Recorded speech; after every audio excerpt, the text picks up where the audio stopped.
Morning, everybody, and welcome to Chassidus in the morning. 15 minutes to change our lives. Learning the Bris Maamer of the Alter Rebbe.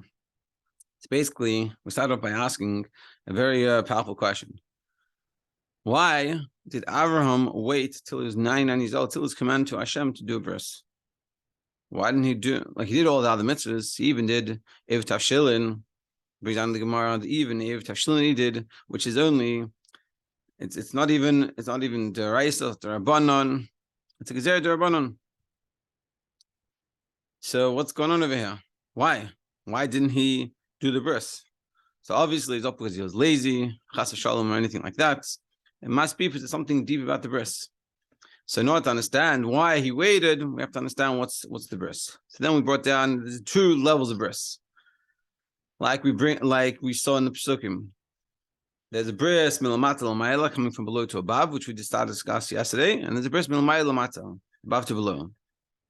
And Mr. Hashem, in today's class, we're going to bring out the Maila of the bris that we do nowadays. So yeah, for the one hand, it says, we'll go through the Pesukim. Also, we discussed that it says in the Pasuk, what was the Pasuk? Lebesh Maim Hidlema Miyale Lanash Maima. Miyale Lanash Maima says the Pasuk says, turns not in heaven to say who's going to go up and get it. And the words Miyale Lanash Maima, who will go up to us in heavens, the first letters of each of those words is Mem Yud Lamed Hey, which is Mila, and the last word, the Sefer Tevis, is Yud Hey Vav and another Hey. So we're showing here, we're seeing from this pasuk that Mila is on a higher level than Shem Havai, than Hashem's name, than Hashem.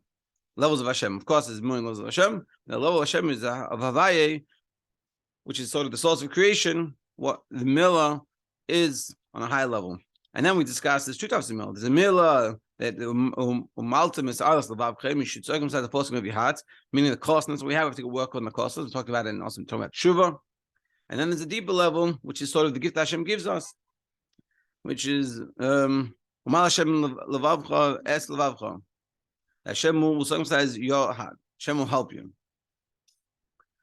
So, yesterday we discussed a little bit of what does it mean L'matzal from below to above, the effort that we have to put in for it. And today we're going to discuss from L'mayla L'matzal a little bit.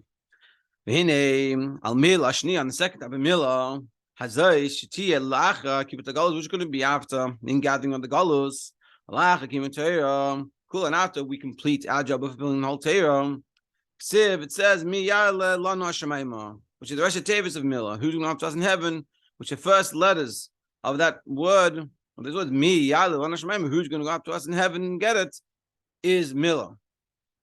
Shehila ma'il mechinas Torah, which is above Torah.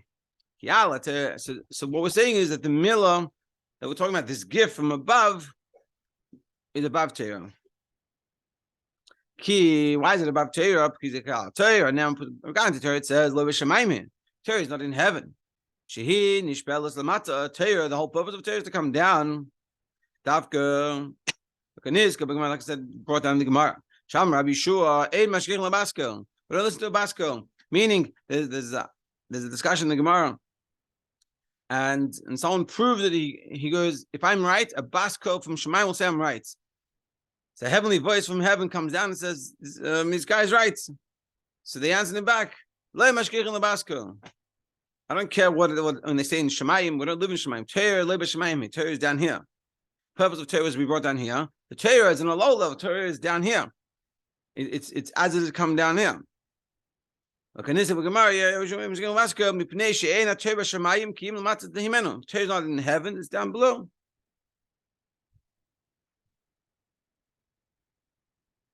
Yeah, it's a whole beautiful story over there about this, how it got to this point of the Basco. And Torah is called Torah Havai, Torah of Hashem, but Havai is the Yud Hey, the Vav Hey, which is the last letters, the Sefer Tevis. Kishem Havai Yud Tzimtzum. So why is Torah called Shem Havai? What's Havai represent? The Yud and Shem Havai, which is the first letter is the Tzimtzum, is a contraction, like Yud is very small, and the Hey is already, you have length, you have height and width already. So it's spreading out. That's Ispashus. That's spreading out. Then you have the Vav, Amshacha. The Vav is the line, so it goes drawing down. Shal. Now the Hey is also the Tzimtzum. Shal Yedezeh Nimshach Lamat, and all that is a form of Seder Shtalshlus, descending from above to below. That's the process. You have like the Yud, a little idea, a little point, and it gets expanded on, then it gets brought down. And this is what Torah is. This is happening with Torah. Torah is being brought down. Aval, but the Milah, Hanal, Hila, but the Milah we're talking about the second level after we put in our efforts is a much higher level. Achahi, Rashi Tevis, B'Shem Avayi, Yisrael Tevis. Until that Milah, it's so great that it's the Rashi Tevis. It's the first letters of the word, whereas the Avayim, which is the Torah, which we're talking about, is the last letters. Who Sefer Tevis? And therefore, it's on the level of heavens. Which is above Torah. Torah is Torah is below these heavens, whereas the Milah is above these heavens.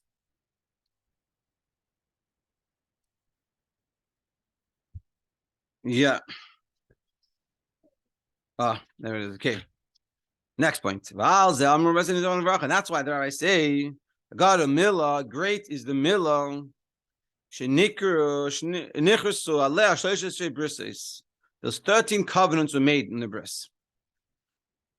And that's why, and the Bris Milah, and so great that even he had 13 covenants. A Perush, God of Milah, he bechinas Milah, Hagadel, Shmaili, Matam. This is the above level of Milah, because until this point, we're discussing these two levels of Milah. There's the below to above, which we talked about yesterday, which is all our efforts that we take ourselves and stop being as dull and desensitized and make us more sensitized. And that's focusing on ruchnius and spirituality and what's important and thinking about what we're doing and making sure we're doing it for the right reasons and making sure we're not getting caught up in mundane pursuits for no good purpose. That's the lower level from below to above. And when we put in that effort, so it gets reciprocated from above to below, and Hashem gives us the present, which is the Milah above, which is even, like we said, this is the Milah of Leba Shemaim here. It's above the Rashi Tevis, whereas the Hashem Havai, which is the Torah, is the Sefer Tevis, the end. So this Milah, the second Milah, goes above even the Torah. It's in the heavens, so to speak, and the Torah is below the heavens. I'm saying in this second level, this higher level, which is a higher level that it has this 13 Chris's Bris, 13 covenants are made. We're going to discuss this in a second, so I want to read a good point. So Perish, God of Milah, he bechinas Milah Gedel, and this is talking about the higher Milah. Now, he has a footnote here that explains this point before going to the next point. It's very good. So before proceeding, there's one point that must be clarified. So although this discourse explained earlier that the lofty dimension of Milah will only be experienced after the ingathering of the exiles, that's what we said before. And second level of Milah we're talking about now, when Israel's performance of Torah mitzvahs will be of ultimate perfection, nonetheless, this dimension exists now also when everyone fulfills the mitzvah of Milah. So this whole second level that we said, this is a gift that Hashem gives us after all our Veda. And this is, we said before that happens when Mashiach comes. What we're saying is that this is above Torah. This is the Rashi Tevis, where Torah is coming with Avaya, which is the Sefer Tevis. Nevertheless, what we're saying is that the Milah that we do when we circumcise our son at 8 days old, you're achieving that. To explain, Milah symbolizes the essential bond that exists between God and the Jewish people. Even every Jew possesses a divine soul, an actual piece of Hashem that is forever bound with its source. This is an innate connection that one cannot be broken or weakened, regardless of what a person may or may not be doing. This is a very important point when we were talking about the last Sikha, and this is a very fundamental principle that we have in Neshama, that it's part of Hashem, and nothing you can do to break it. Nothing we can do to break that connection. And that's what the Milah is symbolizing, this connection that we have with Hashem. Our sages say, even when a Jew may sin, Yisrael is still a Jew. For the soul's bond with God is absolutely immutable by virtue of what it is, a veritable piece of Hashem. The fact that we're connected, just like a family, you can't say I'm not part of the family anymore. You can convince yourself, but you're always part of that family. It's always, you have that essential connection. So too with us and Hashem. We have an essential connection with Hashem. There's nothing we can do to lose that connection. Of course, we shouldn't do the wrong thing, but there's nothing that you can do wrong that makes you not connect to Hashem. Your neshama doesn't just go away, but you did something wrong. It might be covered over, it might be concealed, but it's always there, and you always have that connection. The soul's bond with God is absolutely immutable by virtue of what it is, a piece of God. This, in a deeper sense, is what mill represents, and that's what the mill is all about. A sign in our very flesh. That when you give a bris, you're making a sign in the very flesh of your son, reminding us that we are always bound to Hashem. Obviously, then, this connection is not created by man. On the contrary, its very power stems from the fact that it's Hashem who makes this bond. And as such, is not bound by man's actions. Being that Hashem is the one to make this decision, and Hashem is the one to decide to do it this way, it's all based on what he decides, and that's why it works. It's not that we can do this. I can't come and say, I'm going to give myself a bris. Imagine, I'm going to, Chas v'shalom, cut myself, and then I'm connected to Hashem. It doesn't work that way. Hashem one makes these rules. Thus, to a certain degree, every circumcision contains the deeper dimension of milah, a bond with God that is not initiated by man, but rather stems from God himself. And that's what's happening at the bris. We're making this connection, this essential connection that the boy has with Hashem. It's above and beyond anything that we can do.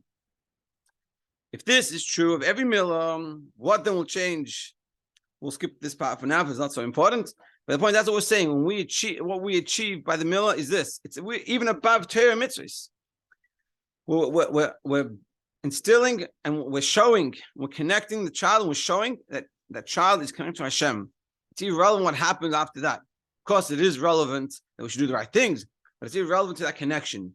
That at 8 days old, you make the connection of the child with Hashem. He doesn't understand anything, and that's the whole point. It's above our understanding. It's all connected from Hashem. Hashem wants to have the connection with us, and with the child, and with that boy, and through doing the bris, you reveal that, you make that connection. Yeah, sheyamul es Hashem es levavcha v'lachei nikras yudim bris. We'll do that again. And